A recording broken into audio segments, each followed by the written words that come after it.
Ok, go pour Val, décollage. Quand tu m'as appelé pour me dire qu'on pouvait speedrider à côté des différents corps de métier, moi ça m'a grave plu. La discipline, elle est née dans les années 2000. C'est des parachutistes qui ont ramené les tout petits parachutes. Ils ont ramené ça en montagne en fait. Ils sont partis avec des skis. Ils se sont rendus compte que c'était super fun. Le voir en vrai et le voir en vidéo, c'est deux mondes différents. Et en plus dans le cadre, enfin voilà, ça nous touche nous, c'est notre station. Aural, c'est une belle découverte parce qu'au final, y a quand même pas mal de pentes qui se prêtent bien pour nous pour faire du speed riding.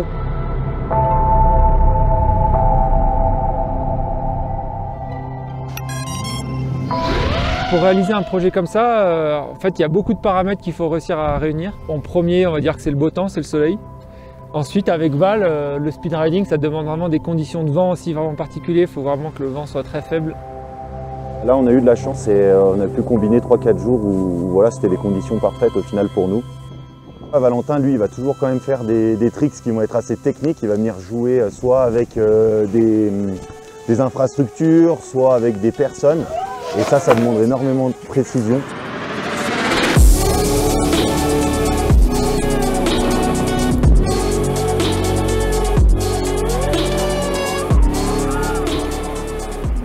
Moi au lycée, j'étais dans un lycée où on pouvait faire des métiers de la montagne, on avait voilà, des options pour choisir. Donc moi j'étais en stage avec les pisteurs. Donc voilà, de pouvoir voler à côté des pisteurs, checker ses go en barquette, ça me rappelait déjà un petit peu des souvenirs quand j'étais en stage. Et puis c'est top parce qu'on est tous concernés. Moi c'est ce que je rencontre tout l'hiver. Donc mon rôle, moi, ça va être soit de partir avant lui sur certains runs pour tester la masse d'air, voir si c'est possible pour lui de réaliser son tricks ou pas dans le run. Ou à l'inverse, des fois, ça va être plutôt de rester au décollage et de l'aider à se préparer, de gérer aussi la coordination avec les caméramans qui sont au sol.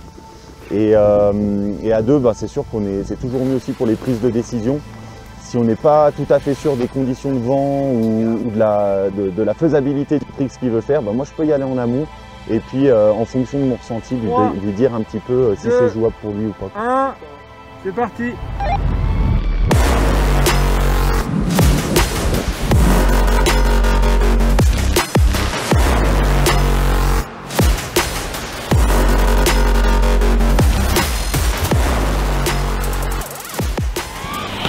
Ce que j'ai trouvé vraiment génial là, dans une scène qu'on avait tournée, c'était cette scène avec la cascade de glace.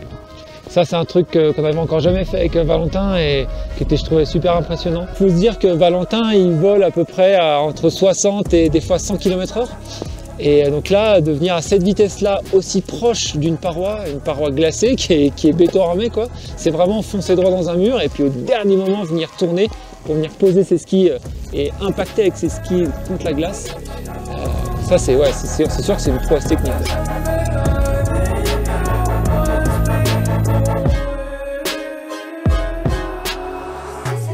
Moi, la scène il y a deux scènes qui m'ont vraiment plu, mais celle qui m'a le plus impressionné, c'est où il passe au-dessus de la dameuse. Et ça, je l'avais jamais vu réaliser ce type de tricks là avant.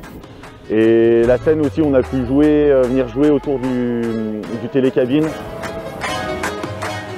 Donc là, de pouvoir voler autour du câble, ça je l'avais jamais vraiment fait autant. Là, la pente s'y prêtait bien sur ce télécabine là, donc je pouvais passer au-dessus, repasser dessous en faisant des tonneaux et passer juste à côté des gars qui faisaient la maintenance sur le câble. Donc ça, j'ai bien kiffé aussi parce qu'on n'a pas l'autorisation de le faire tout le temps.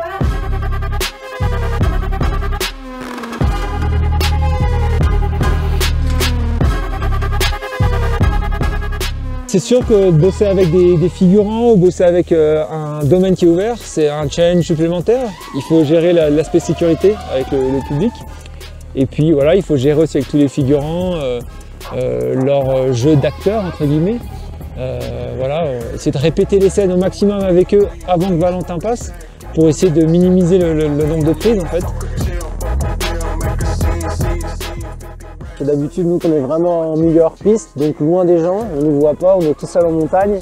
Donc là, déjà, quand on passait à côté des sièges et tout, on entendait un petit peu les gens crier, ce qu'on ne fait pas trop d'habitude. Et puis bah voilà, essayer de gérer un petit peu plus les obstacles. Voilà, la barquette à côté des barrières, bon bah faut pas être trop long, on va venir taper la barrière, ni Sego qui tirait la barquette. Donc on prend plus de marge, on se met avec plus de sécurité et comme ça on peut faire les actions sans prendre trop de risques.